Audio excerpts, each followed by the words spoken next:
Bismillahirrahmanirrahim. Alhamdulillahirabbil alamin wassalatu wassalamu ala asyrafil anbiya'i wal mursalin sayyidina Muhammadin wa ala alihi wa sahbihi ajma'in amma ba'd. Alhamdulillah sore hari ini kita melanjutkan kajian dan penjelasan kitab karya Imam Jalaluddin Ad-Dawani rahimahullahu taala yang berjudul Haqiqatul Insan war Ruh al-Jawwal fil Awalim. Kita sampai pada perkataan beliau, "Kuma'lam." Bismillahirrahmanirrahim. Qala al-muallif rahimallahu taala wa nafa'ana bihi bi 'ulumihi fid dharain amin. Qala, "Kuma'lam." Kemudian ketahuilah, annal fana'a lil jismil kathif dunal jismil latif wa ruh. Jadi kemarin sudah diterangkan bahwasanya sebenarnya hakikat manusia itu terdiri dari tiga hal. Jisim kathif, badan yang bisa kita pegang ini, kemudian jism latif, ruh yang berbentuk seperti bukhor, uap yang mengalir dalam tubuh sebagaikan darah. Kemudian ada ruh yang dia merupakan makhluk independen yang tidak terikat dengan ruang waktu, tidak terikat dengan materi, ya jauhar mujarrad. Ya. Nah, ketika seseorang meninggal, apa yang terjadi pada unsur-unsur manusia ini? Maka beliau menegaskan bahwasanya bahwa kehancuran karena kematian, fana, itu terjadi pada jisim kafif, yaitu tubuh kita. Dan dia sebenarnya setiap saat itu sering berganti-ganti. Kita dalam penelitian, sebagian penelitian kan setiap 7 tahun sebenarnya sel-sel manusia itu udah berubah total dari sebelumnya. Ya kan ya? Jadi sebenarnya tidak ada yang aneh. Tidak ada yang aneh ketika seseorang meninggal terus jisim kafifnya itu rusak, itu tidak ada yang aneh dan itu merupakan aksiomatik bahwa tubuh manusia itu bisa rusak. Itu aksiomatik. Lah, kemudian beliau menegaskan dan ini yang dipercaya oleh ulama mutakallimin, ulama Islam pada umumnya, bahwa tidak terjadi kehancuran pada jisim latif dan ruh. Ya, kalau mungkin jisim latif mungkin bisa mungkin ada sedikit khilaf jangan. Tapi kalau ruh dan dia itu mujarrad, itu yang tetap. Karena yang kita rasakan ketika kita masih kecil, apapun aktivitas yang kita lakukan, kita masih merasa bahwasanya kita itu adalah kita yang dulu. Padahal semua orang mengetahui bahwasanya kita fisiknya berubah, semuanya berubah. Ya kan ya? Kita mungkin tambah wisdom, tambah bijak dan sebagainya. Tapi kita adalah kita. Ketika kita mengatakan saya, maka saya yang sekarang adalah saya yang dulu kala. Tidak berubah sama sekali. Ya. Jadi sudah disepakati bahwasanya kehancuran itu terjadi pada tubuh yang bisa dipanca indera ini. Sedangkan jisim latif dan ruh itu tidak terjadi. Dan itu kenapa mereka mengatakan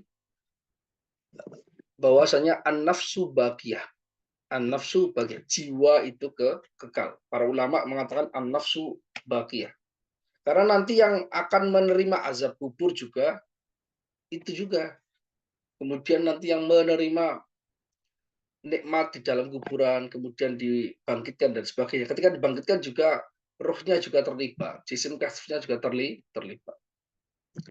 Jadi seperti itu. Fa'in kulta, jika kamu berkata, ada kritikan yang digambarkan, diilustrasikan oleh beliau terkait statement yang dikatakan sebelumnya. Beliau mengatakan, fa'in kulta hali fana'u alal jismi al-kathif dunahu ma'amun fi jumlatil ajam minal kuffari wal mu'minin wal awliya wa ghairihim amla. Apakah kehancuran pada jisim kafif bukan jisim latif dan ruh, karena jisim latif dan ruh itu abadi, itu terjadi universal pada semua tubuh, baik itu tubuhnya orang kafir, tubuhnya orang mukmin, para wali, dan yang lainnya atau tidak. Artinya terjadi kehancuran pada semuanya atau tidak? Ketika orang meninggal itu apakah ada yang tidak hancur atau semuanya hancur? Qultu na'am amun fi jami'iha. Ya, universal terjadi kehancuran ini pada tubuh semua manusia. Baik itu kafir, muslim, semuanya kena. Illa mastasyari'u min ajsabil anbiya'i wasyuhada'i wa ba'dil awliya. Kecuali yang syariat kabarkan bahwa jisimnya para nabi itu tetap. Innal ardo la ta'kulu ajsadal anbiya. Kata hadis yang sahih. Bahwasanya bumi itu tidak akan memakan jasadnya para nabi sebagai karomah. Demikian juga sebagian dimulhak, sebagian riwayat-riwayat dan juga pengakuan sebagian orang bahwasanya jasadnya para syahid dan juga sebagian wali itu tetap utuh. Artinya tidak semua wali. Artinya tidak semua wali. Para syahid juga demikian.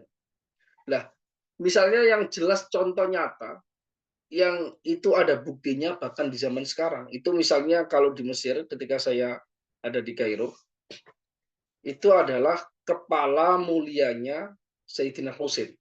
Kepala mulia Sayyidina Husain sampai sekarang itu masih bentuk utuh. Masih bentuk utuh. Di YouTube coba buka. Itu ada tahun sekitar 60-an. Itu ada salah seorang pengurus DKM masjid di sana, Masjid Sayyidina Husain yang di sini sekarang ada makamnya. Itu pernah, jadi dulu itu sempat terjadi gonjang-ganjing. Apakah benar kepalanya Sayyidina Husain itu ada di Kairo atau bukan? Karena terjadi perdebatan meskipun mayoritas mengatakan memang bukti faktual ada di sana, tapi tetap ingin membuktikan secara fisik. Akhirnya presiden, kemudian juga menteri wakaf atau menteri agama di sana datang ke sana buat acara dan hanya orang-orang tertentu yang bisa masuk dibuka itu. Jadi kuburannya itu kan sebenarnya bukan kuburan, dia itu seperti ruang bawah tanah. Yang mana di dalamnya itu ada semacam baskomnya itu dari perak atau dari nuhas atau tembaga gitu.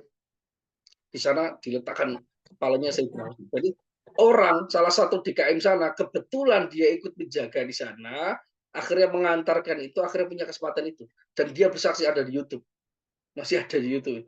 Bersaksi bahwasanya darahnya Sayyidina Husain itu masih segar. Sayyidina Husain masih segar, padahal sudah ratusan tahun. Jadi ketika di darahnya itu dipenggal oleh tentaranya Ubaidillah bin Yazid itu, tentaranya Ubaidillah. Kemudian itu kan sempat ditaruh di Damaskus. Kemudian ada orang yang mengambilnya karena dapat mimpi agar diselamatkan kepalanya. Karena ditusuk di pedang, ditusuk di tombak, ditaruh di depan gerbangnya Damaskus. Ketika itu kejam, zaman itu kejam. Jadi khilafah itu khilafah Umayyah, dinasti Umayyah. Jadi nggak ada jaminan bentuk khilafah itu nggak kejam pada rakyat atau pada ulama itu nggak ada karena namanya kekuasaan ya kekuasaan aja, politik ya politik aja, nggak ada urusan dengan itu.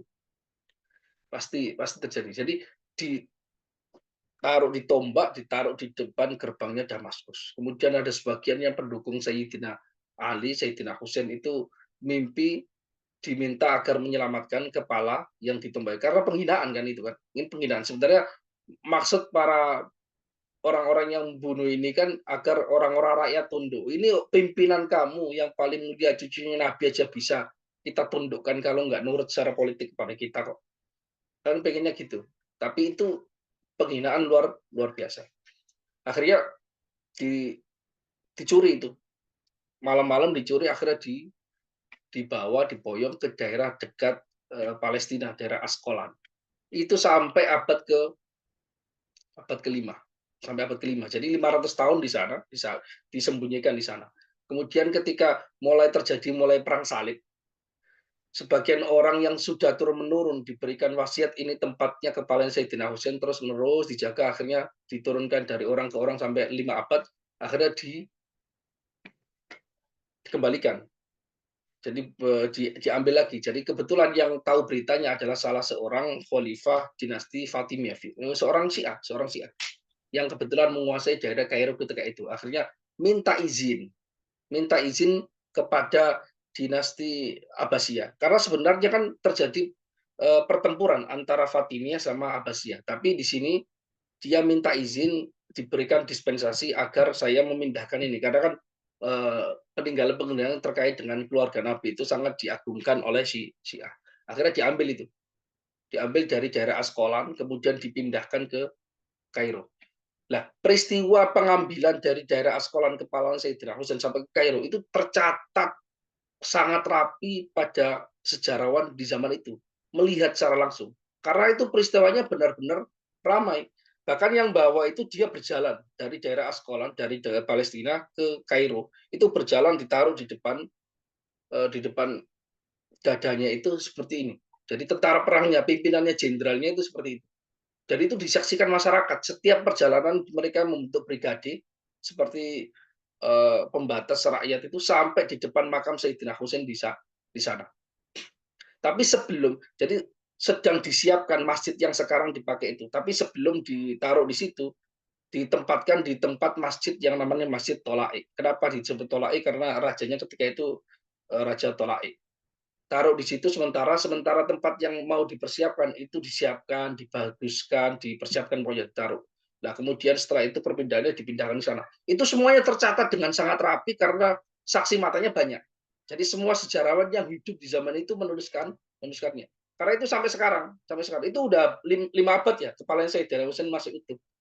Sehingga masih sekarang itu perayaan terkait Sayyidina Husain di Kairo itu 2 kali. Pertama Maulid Sayyidina Husain, yaitu kelahiran Sayyidina Husain, dan tentang ihtifal kudum Roksi Asyarif.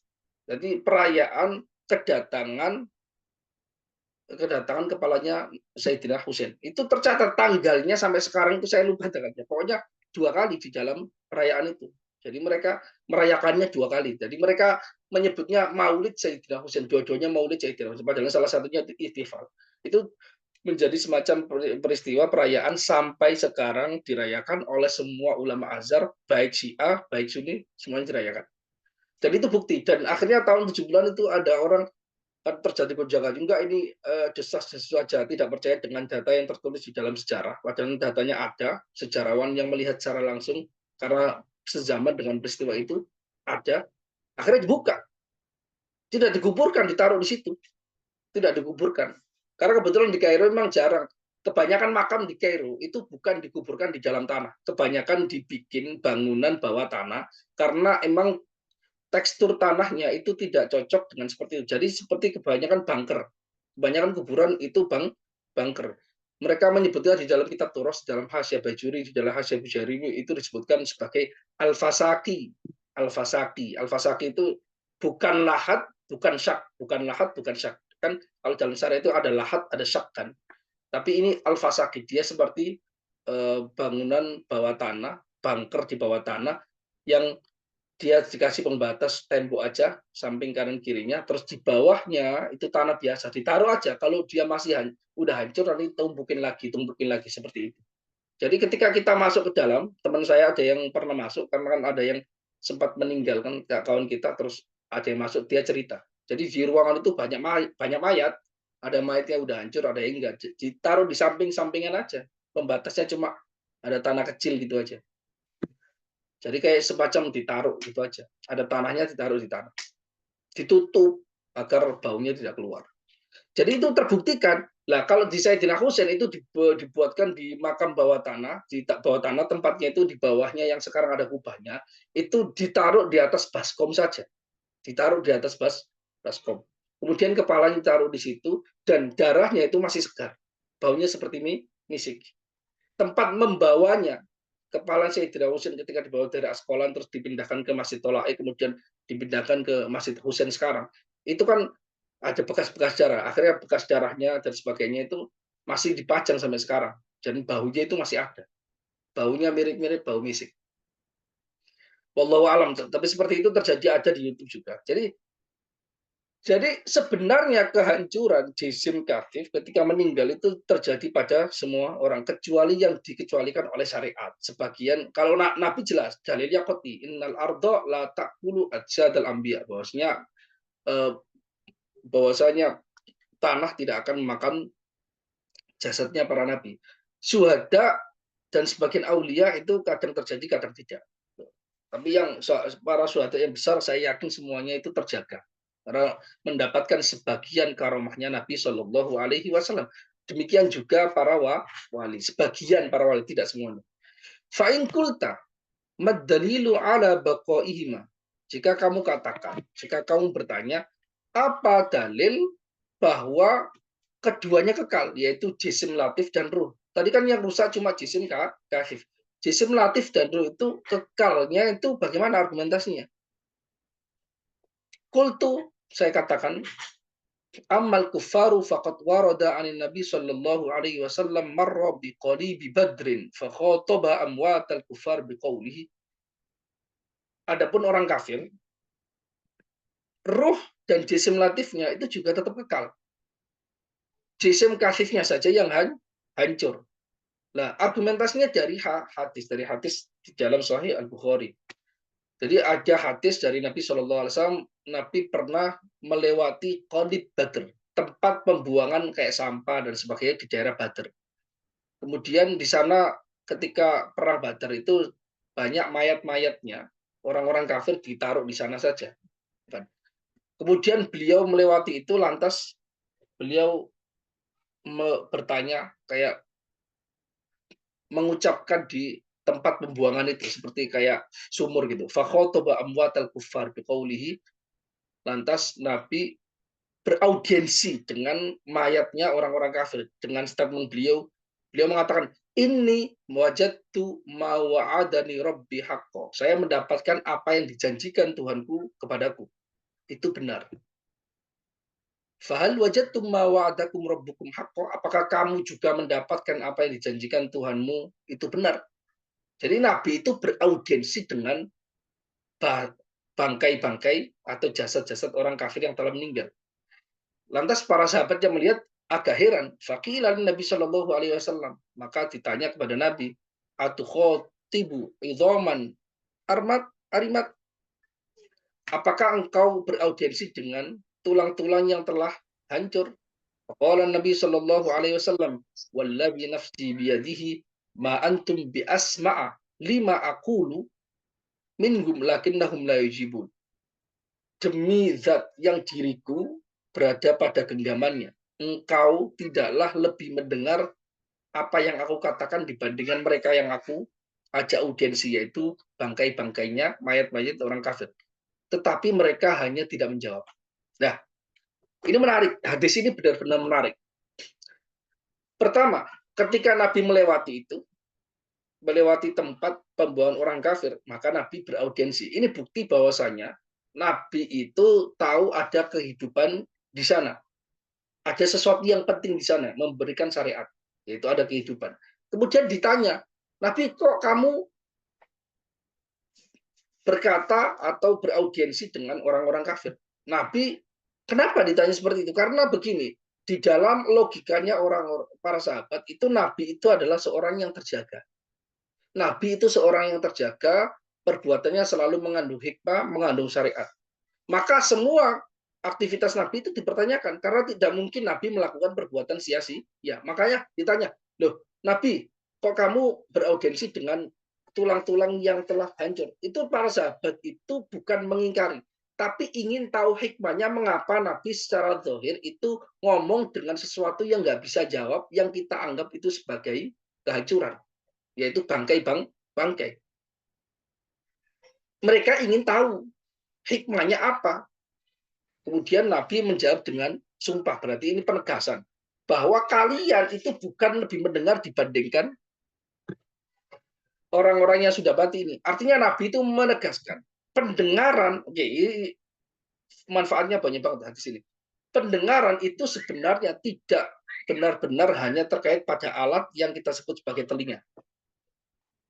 Alatnya bisa mati, karena alat itu hanya diperlakukan sebagai kebiasaan oleh Allah Subhanahu wa taala di dunia ini. Orang yang nggak punya telinga nggak bisa mendengar. Ya kan ya? Tapi bahwasanya mendengar tanpa telinga itu bisa. Jaiz, boleh. Dengan cara khalqul ada, di dunia yang lain, dimensi yang lain. Itu seperti itu. Karena itu Nabi mengatakan, kamu tidak lebih mendengar dibandingkan aku. Artinya apa? Bahkan yang sudah meninggal itu bisa mendengar. Nah, berarti apa yang mendengar itu apa? Yang mendengar itu apa? Apakah jisim yang kasifnya, tubuh yang bisa dibaca indera, kan udah hancur. Ketika udah hancur, telinganya udah hancur, dia otomatis tidak bisa mendengar. Artinya apa?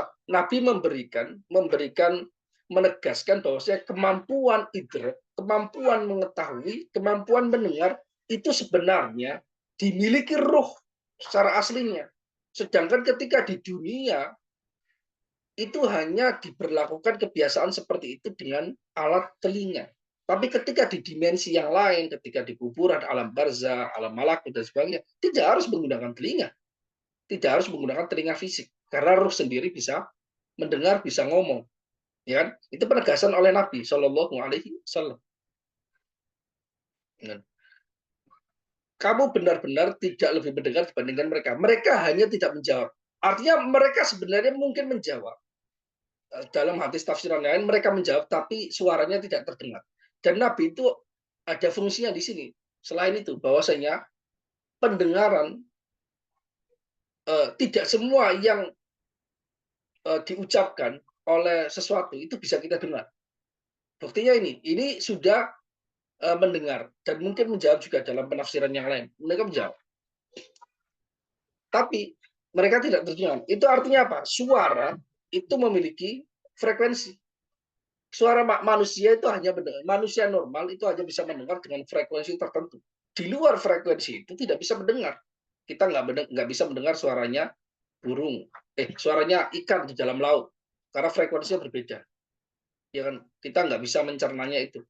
Artinya apa? Tidak mustahil di alam barzah itu menggunakan suara tapi dengan frekuensi yang berbeda yang tidak bisa didengar oleh penduduk yang lain. Karena di dalam hadis yang lain itu setiap orang yang telah terpenjara di dalam kuburan, ruhnya, itu mereka berteriak-teriak. Ketika disiksa mereka berteriak loh. Ketika disiksa itu berteriak. Tapi tidak ada satupun yang mendengar. Semuanya mendengar kecuali manusia. Katanya di dalam hadis itu semuanya mendengar kecuali al-ins, yaitu manusia. Makanya ketika ada orang diadab di kuburan itu kayak hewan-hewan itu pada lari ketakutan. Karena mereka mendengar sebagian suaranya itu mendengar. Tapi yang nggak mendengar hanya manusia. Artinya mengeluarkan suara, tapi hanya frekuensinya berbeda dari frekuensi telinga kita. Jelas kan? Ini jelas. Ini berarti begini, Nabi beraudiensi dengan sesuatu benda fisik yang sudah hancur. Apakah Nabi melakukan hal sia-sia ketika beraudiensi dengan sesuatu hancur yang tidak ada fungsinya? Itu berarti sia-sia. Oh, berarti ada maksud yang lain. Berarti yang diaudiensi oleh Nabi itu sebenarnya bukan fisik yang zahirnya ini, tapi jismun latif dan ruh. Itu kesimpulan isyarat dari hadis ini yang dipahami oleh banyak ulama demikian. Itu bahkan artinya dia bahkan terjadi bagi orang yang kafir. Jisim latif dan ruh itu kekal bahkan bagi orang kafir sekalipun. Nanti bedanya cuma di keadaannya, ruhnya itu kena azab atau dia mendapatkan nikmat itu saja. Wa amal mu'minun, adapun orang-orang yang beriman, faqad sabata aidan, maka telah terbuktikan secara argumentatif juga annahu sallallahu alaihi wasallam khatabahu wa sallama alaihim. Ada banyak hadis yang membicarakan soal orang mukmin. Orang kafir aja ada kok, makanya di sini disebutkan hanya hadis terkait orang kafir. Orang mukmin tidak disebutkan karena udah banyak, dan ketika orang kafir aja bisa, masa orang mukmin nggak bisa? Karena lebih mulia kan otomatis kan. Makanya nggak disebutkan hadisnya, tapi diisyaratkan banyak di banyak kesempatan. Bahwasanya banyak hadis yang membicarakan Nabi itu beraudiensi dengan orang mukmin yang sudah meninggal. Buktinya, ahla diyar mu'minin inna insyaallah bikum lahiqun. Assalamualaikum ahla diyar minal mu'minin insyaallah bikum lahiqun. Itu kan doanya Nabi, salamnya Nabi kepada kuburan. Nabi tidak mungkin. Nabi itu seorang nabi yang maksum, tidak mungkin melakukan perbuatan-perbuatan yang bodoh, yang sia-sia. Ketika mengucap salam kepada kuburan, itu berarti apa? Berarti itu ada manfaatnya. Berarti itu ada objeknya. Berarti itu ada yang menerimanya, yaitu rohnya, bukan fisiknya. Fisiknya hancur. Karena Nabi mustahil melakukan perbuatan yang sia-sia. Bukan seperti orang tiba-tiba ngomong dengan misalnya lukisan misalnya. Lukisan kan ya nggak ada nyawanya gitu. Itu kan cuma simbol gitu kan. Simbol untuk bercurah, keluh kesah dan sebagainya. Tapi Nabi itu nggak boleh kayak gitu. Nabi ketika ngomong dengan kuburan itu harus ada maksud yang benar-benar faedah yang syar'i. Ada faedah yang syar'i. Ketika ada orang ngomong sendiri di depan lukisan atau di depan tulisan atau di depan apapun, itu dia dalam diri hatinya sendiri itu juga tahu bahwa dia itu nggak tahu siapa yang mendengar ini. Dia juga nggak ada nyawanya, misalnya kayak gitu. Tapi Nabi enggak. Nabi itu benar-benar melakukan sesuai dengan apa yang dipahami dan Nabi itu idrak. Nabi itu tahu ada orang yang mendengar. Gitu. Nah, orang mukmin sering diberi salam, orang-orang yang sudah meninggal sering diberikan salam kepada Nabi. Dan salamnya Nabi itu tidak mungkin sia-sia, pasti ada objeknya, pasti ada yang menerimanya, pasti ada yang memahaminya. Karena khitobu al-ghafil itu la faidata fihi. Beraudiensi dengan sesuatu yang lalai. Lalai maksudnya tidak mendengar atau lupa atau tidur yang tidak bisa menangkap omongan itu tidak ada faedahnya. Sedangkan wan nabi munazzahun an amma la faidata fihi. Karena itu dan nabi itu tidak mungkin atau tersucikan dari perbuatan yang tidak memiliki faedah. Itu argumentasi istidlalnya seperti itu. Wasabata aidon dan juga terbuktikan secara argumentatif fil hadis sahihin nabawi ilmul bayyiti biman yazuruhu fi qabrihi wa farihihi wa farihahu wa farihuhu bizairihi wa radduhu salamahu, dan juga terbuktikan di dalam hadis yang sahih mayit itu mengetahui orang yang mengunjunginya di kuburannya, dan mayit itu bahagia dengan orang yang mengunjunginya, dan mayit bahkan menjawab salamnya seorang yang mengucapkan salam. Nah, bedanya cuma gini, Nabi memberikan syariat dan Nabi itu memiliki kemampuan yang tidak dimiliki oleh manusia biasa. Ketika Nabi mengucapkan salam kepada kuburan, itu Nabi benar-benar melihat secara langsung, tahu secara pasti dengan panca indera bahwasanya ada objek yang dituju, yaitu ruhnya. Dan bahkan mereka yang disalami oleh Nabi itu menjawab dan Nabi mendengar. Tapi Nabi tahu bahwasanya kekuatan ini tidak dimiliki oleh umatnya. Maka Nabi memberikan contoh saja, umatnya dengar atau tidak. Sebagian dikasih pendengaran, sebagian tidak karena dibuka hijab. Dengar atau tidak, kita mengikuti Nabi. Itu jadinya sunnah nabawiyah. Yaitu kita mengucapkan salam kepada kuburan, walaupun kita nggak mendengar. Lah, sebagian orang zaman sekarang karena dia mengikuti, tidak mengunggulkan hadis, hanya mengikuti hawa nafsu karena kecenderungan ruhanianya sudah terbelenggu dengan materi. Maka mereka mengatakan, fungsinya apa? Kita salam ke kuburan. Wong nggak dengar juga mereka. Lawang kita nggak tahu siapa yang mendengar. Kita memang nggak tahu kan? Tapi kan orang-orang yang tetap melakukan itu ikut Nabi. Mereka nggak ikut Nabi. Orang yang mengingkari ini nggak ikut Nabi. Mengingkari ziarah-ziarah kubur nggak ikut Nabi. Mereka hanya mengikuti pikiran mereka yang sudah terbalut dengan materialisme. Semua terikat dengan materi. Ketika sudah meninggal ya tidak ada fungsinya apapun, yaitu faedahnya apa kita beruluk salam seperti itu. Lah, ini fungsinya hadis.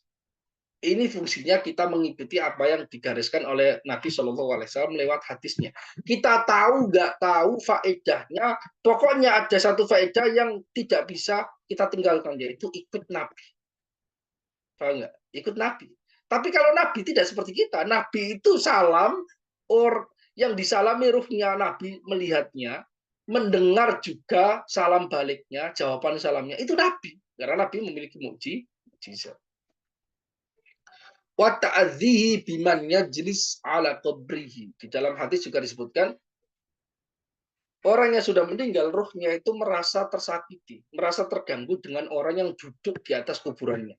Makanya dia duduk di atas kuburan itu makruh, hukumnya makruh, apalagi kencing di atas kuburan dan sebagainya. Itu karena kuburannya orang itu bagaikan rumahnya. Nggak ada orang rumahnya suka dikencingin ketika hidup, nggak ada. Tiba-tiba ada orang kencing di rumah kita, di depan rumah kita kan, kita nggak suka kan. Atau kita menduduki bukan kenal bukan apa, bukan ada tidak ada urusan penting, tiba-tiba dia naik ke atap kita. Jadi rasanya seperti itu. Ketika orang meninggal kuburannya dinaikin, itu mereka tahu Ini kok rumah saya diginikan gitu loh. Tapi kan roh itu nggak bertempat di kuburan. Iya, tidak bertempat, tapi dia memiliki keterikatan. Memorinya masih melekat. Dia hidup 70 tahun di dalam tubuh itu. Dia seperti orang tinggal 70 tahun di rumah yang sama. Ketika dia sudah tidak tinggal di sana, ketika mendengar bahasa rumahnya dihancurkan, rumahnya dicoret-coret, dia itu sakit. Demikian juga ruh. Dia 70 tahun bertempat di dalam tubuh itu. Artinya atau terikat dengan tubuh itu. Ketika tubuhnya misalnya dibongkar, dihancurkan, kemudian tempat yang terikat dengan jasad yang itu udah hancur atau tidak, tapi kan unsur-unsurnya masih ada di sana, mungkin berupa tulang dan sebagainya. Kemudian dikencingi tidak dihormati, mereka juga merasa sakit rohnya karena ini tempat saya kok nggak dihormati, paham nggak? Ada perasaan memori itu masih melekat di dalam rohnya. Itu disebutkan di dalam hadis Wafil Bukhari dan juga di dalam hadis Sahih Al Bukhari. Tapi di sini dikoreksi oleh Syekh Zaid Al Kautsari karena Syekh Zaid Al Kautsari orang yang sangat teliti sekali ya, dia ahli hadis juga, ahli ilmu rijal juga. Jadi Wafil Bukhari enggak kalah, itu bukan, enggak ada di Sahih Bukhari, yang ada itu ada di Sahih Tirmidzi, Sunan Tirmidzi, terus Mustadrak Al Hakim dan Sunan Al Baihaqi dari Ibnu Abbas radhiyallahu taala, bukan di dalam Sahih Bukhari, meskipun sama-sama sahih. Wafil Bukhari anna ahadas sahabah, di dalam hadis Bukhari, tapi sebenarnya di dalam Sunan At-Tirmidzi, di dalam Mustadrak Imam Hakim, dan juga di dalam Sunan Al-Baihaqi, bahwa ada seseorang yang duduk di atas kuburan. Anas bahwa sebagian sahabat itu dia duduk di atas kuburan. Jalasa ala qabrin walam ya'lam annahu qabrun. Ada sebagian sahabat duduk di atas kuburan, tapi dia nggak tahu kalau itu kuburan karena bentuknya sudah hilang. Ya, mungkin dicabut dan sebagainya. Fasami'a qira'atal mayyit suratul malik. Suratul mulk, suratul mulk. Enggak ada surat malik, surat mulk. Lantas sahabat itu mendengar bacaan mayit, ruhnya itu membaca surat Al-Mulku min dakhil qabri, dari dalam kuburannya. Dan nggak sengaja gitu. Apa ini dia duduk gitu, dikira batu atau apa. Ternyata kok dengar suara, oh, ini kuburan ini. Itu hadisnya ada. Artinya apa? Kalau ada yang membaca berarti ada yang hidup. Yang hidup apa? Ruhnya masih hidup. Dia nggak hancur. Ya. Wabil jumlah. Kesimpulannya, kesimpulan umumnya, fama dzakarna min adami fana'il ajsam al-latifa wal arwah wa ilmil amwat jami'an bizuwarihim wa sama'ihim aqwalahum. Dan apa yang telah kita sebutkan argumentasinya berupa tidak hancurnya jisim latif dan tidak hancurnya pula ruh yang merupakan jauhar mujarrad, dan juga orang yang meninggal seluruhnya itu mengetahui siapa saja yang mengunjunginya. Mereka juga mendengar perkataan-perkataan orang yang berkunjung. Kalau dia membaca Yasin, dia mendengarkan Yasinnya. Kalau dia berdoakan baik, dia mendengar perkataan itu. Wa mukhotobatihim. Dan juga dia mendengar audiensi mereka ketika mereka mengatakan, Mbah, bantu saya, Mbah, Abah, saya kangen, dan sebagainya. Mereka itu mendengar gitu loh. Bal tamayizuhum biquwatil ilmi was sama'i anil ahya sahihun tabit. Bahkan kekuatan mereka, keistimewaan mereka dengan pengetahuan dan mendengar dari orang yang hidup. Orang yang sudah meninggal itu masih bisa mendengar, masih bisa mengetahui terkait informasi orang-orang yang masih hidup. Nah, kekuatan seperti itu, sahihun thabitun. Informasinya valid, tervalidasi. Bihaitsu yukhsha ala munkirihi al-kufr. Sekira khawatir orang yang mengingkari itu kufur. Kenapa? Karena dia mengingkari sebagian hal gaib yang mana ciri orang yang beriman itu tidak serta-merta mengingkari hal gaib. Karena apalagi hadisnya sahih. Hadisnya sahih banyak di dalam Al-Quran, isyaratnya banyak. Pengingkarannya seperti itu. Jadi sebenarnya orang yang agak terlalu mengingkari ziarah kubur itu sebenarnya bukan karena terlalu banyak baca hadis. Karena kurang baca hadis. Hadisnya banyak banget di dalam kutubus sita, banyak di dalam Al-Quran itu banyak. Kurang baca hadis, terlalu mengingkari soal itu. Oke lah kalau mengingkari karena orang itu tiba-tiba minta togel, minta nomor itu boleh diingkari. Dikufurkan persoalan yang lain, dikufurkan dan sebagainya persoalan yang meskipun itu pendapatnya mutabat bukan kufur, meskipun haram tapi bukan kufur. Tapi terlalu keterlaluan melarang orang-orang ziarah kubur karena sad dan lidari atil kufri kata bilang karena supaya menutup pintu-pintu kekufuran. Itu malah bertentangan dengan hadis sahih. Karena kebiasaan ziarah kubur, bahkan kebiasaan akrab dengan kuburan, itu kebiasaan para sahabat dari dulu kala. Gitu loh. Banyak sahabat itu yang riyadho, kholwat itu di kuburan. Sebagian ulama tabi'in dan tabi'in itu kholwatnya di kuburan. Misalnya Ibnu Arabi juga seorang ulama besar, Ibnu Arabi juga dapat foto itu ketika di kuburan. Jadi ketika orang sudah bosan dengan kehidupan dunia, dalam arti sudah sebal dengan sesuatu yang materi, banyak urusan, urusan dengan manusia itu berat, ada dendamnya, ada dengkinya, ada marahnya, emosinya. Ya udah kita berkunjung kepada makhluk Allah, yaitu manusia juga yang masih rohnya masih hidup, yang dia tidak memiliki penyakit hati. Yaitu apa? Kekuburan orang soleh. Itu Gus Dur pernah ditanya kan, kenapa sih Gus kok suka ziarah kubur? Alasannya apa? Apa ada sesuatu yang luar biasa besar gitu biasa kan ditunggu jawaban-jawaban yang agak klinik gitu. Jawabannya Gus Dur singkat aja. Ya karena di kuburan orang nggak punya ambisi duniawi. Simpel aja. Karena Gus Dur bosan dengan orang-orang yang ambisi duniawi gitu. Makanya cari refreshingnya di kuburan. Nahika dalilan ala kunnahu qauluhu ta'ala. Ambillah dalil lain yang menunjukkan apa yang telah kita tegaskan, yaitu apalagi ada yang dalil menunjukkan apa yang telah kita tetapkan, yaitu firman Allah Subhanahu wa taala. Apa? Wala tahsabanna alladzina qutilu fi sabilillahi amwata bal ahya'un 'inda rabbihim yurzaqun. Jangan sekali-kali kamu menyangka orang-orang yang meninggal dibunuh di jalan Allah, orang syuhada itu meninggal tetapi mereka tetap hidup di sisi Tuhannya mendapatkan rezeki. Ya kan? Berarti itu yang dimaksud itu apakah fisiknya? Fisiknya mati. Fisiknya hancur. Tapi ruhnya masih hidup.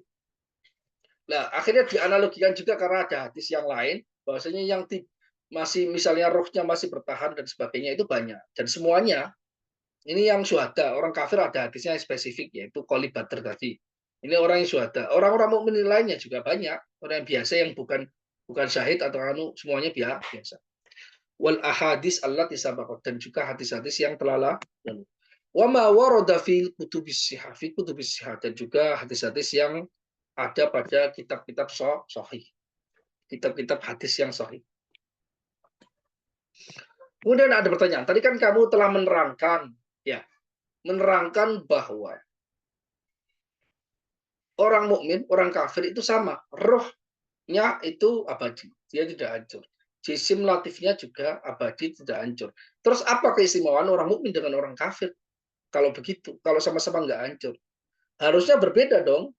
Yang satu kufur kepada Allah, satunya beriman kepada Allah. Harusnya berbeda keadaannya di akhirat terkait dengan rohnya. Maka ini ada pertanyaan, fa'in kulta, jika kamu berkata, idza kana amwatul mu'minin wal kuffar mutasawina fi hadzal amr. Jika mayitnya orang meninggal, orang mukmin dan orang kafir itu sama dalam persoalan ini. Famal farqu baina amwati haula wa haula? Maka apa beda antara jasadnya orang mukmin dengan jasadnya orang kafir? Bedanya apa? Kultu. Nah, ini dikatakan tetap ada bedanya meskipun sama-sama kekal.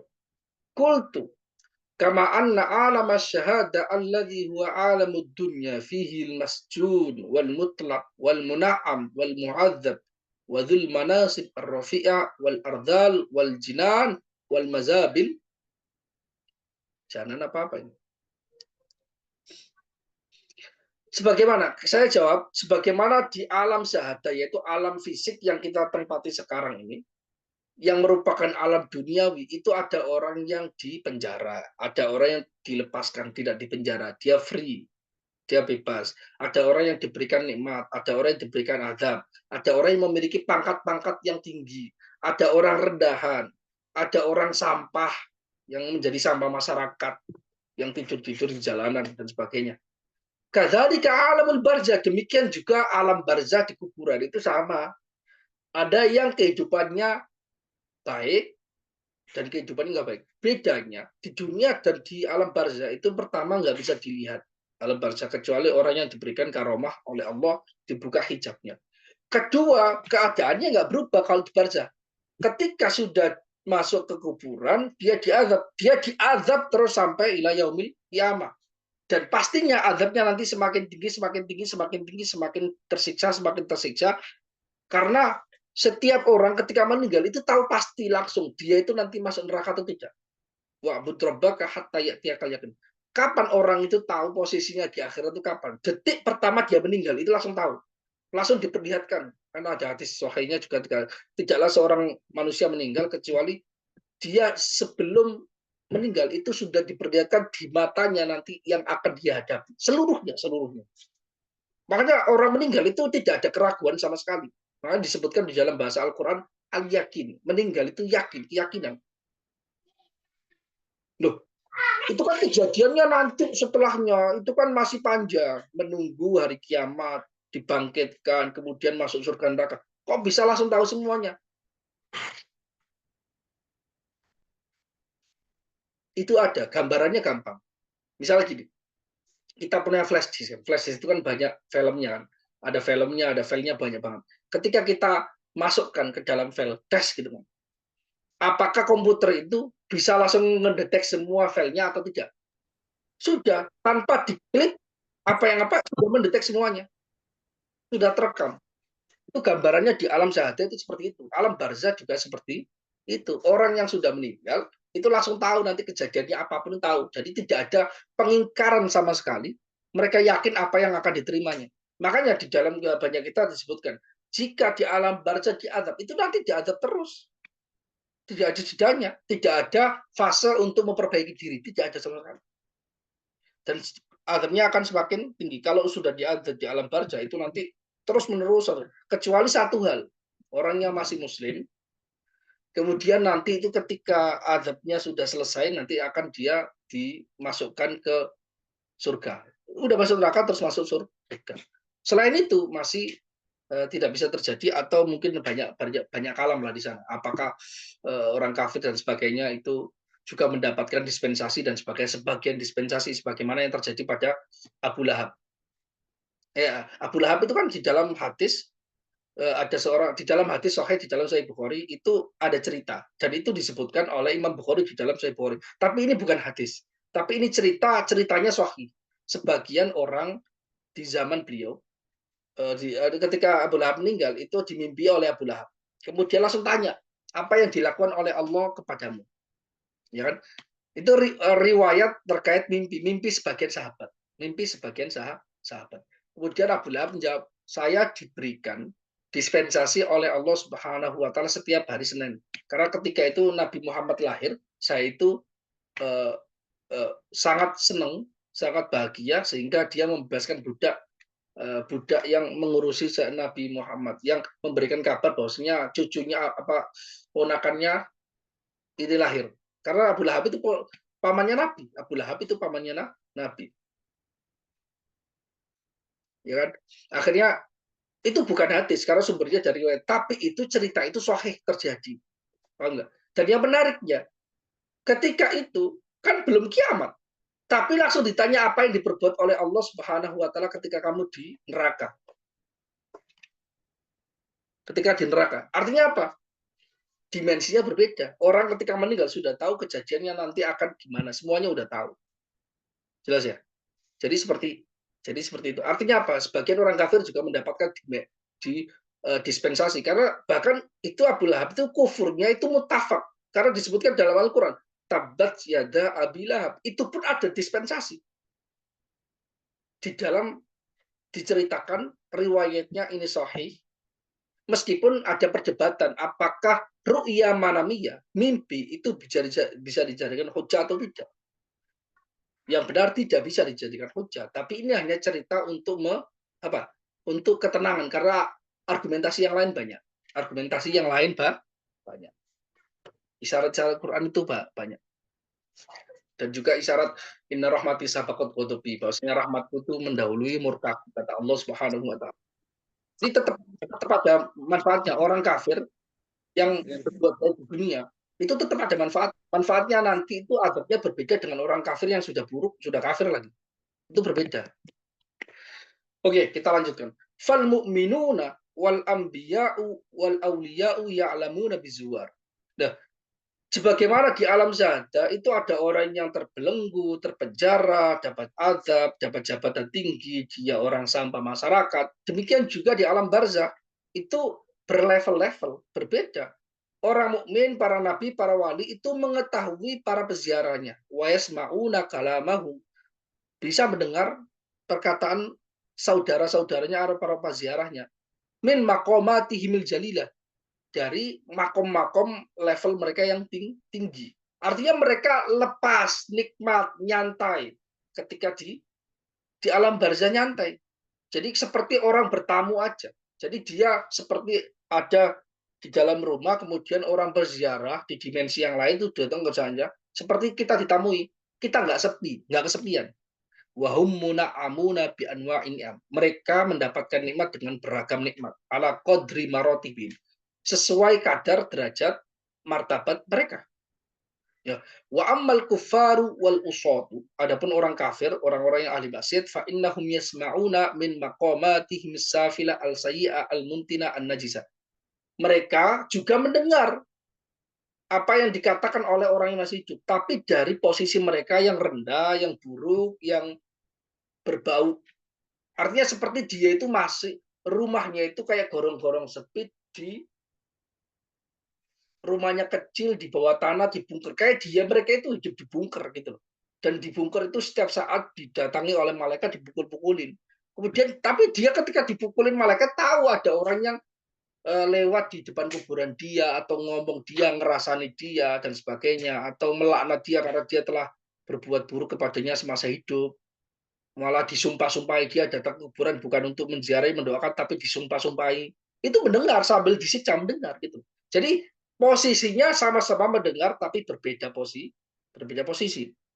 Wahum mu'adzabuna bi anwa'il azab ala qadri maratibim. Sedangkan mereka dalam posisi diberikan siksa dengan beragam siksa sesuai kadar derajat mereka. Ya kan? Jadi seperti itu. Sekitar jam berapa ini?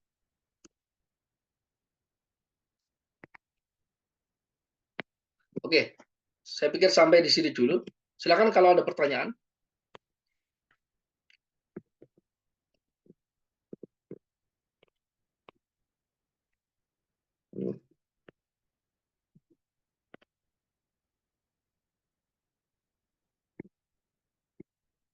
Oke, baik, kalau tidak ada pertanyaan, saya pikir sampai di sini dulu ya. Jadi ini risalah ringkas tapi berkesan sekali oleh Syekh Jalaluddin karena meringkas banyak hal. Jadi kan seperti yang saya katakan di dalam grup-grup daurah saya katakan bahwasanya kenapa para ulama itu sampai memiliki kesimpulan bahwasanya ada jisim yang kasif, jisim latif, dan ruh. Itu karena mengharmonikan beberapa ayat Al-Quran sama hadis yang tidak dipahami kecuali dengan cara demikian. Menurut mereka, takwilnya para ulama berbeda. Artinya mereka punya pandangan itu semuanya berlandaskan dari isyarat Quran, isyarat hadis. Hanya mungkin pengetahuannya berbeda-beda, ambil kesimpulannya berbeda-beda. Sebagaimana para fuqaha itu punya kesimpulan yang berbeda dalam hadis yang sama ataupun ayat yang sama, demikian juga para ulama mutakalimin, juga para sufi itu punya kesimpulan berbeda-beda, menangkap isyaratnya berbeda-beda dari ayat yang sama, dari hadis yang sama. Itu tergantung apa yang diberikan oleh Allah Subhanahu wa taala kepada mereka, karena al ilmu arzak, ilmu itu rezeki yang diberikan oleh Allah Subhanahu wa taala. Rezeki setiap orang berbeda. Baik, terima kasih, semoga bermanfaat pada pertemuan sore hari ini. Allahul muwaffiq ila aqwamit thoriq. Wassalamualaikum warahmatullahi wabarakatuh.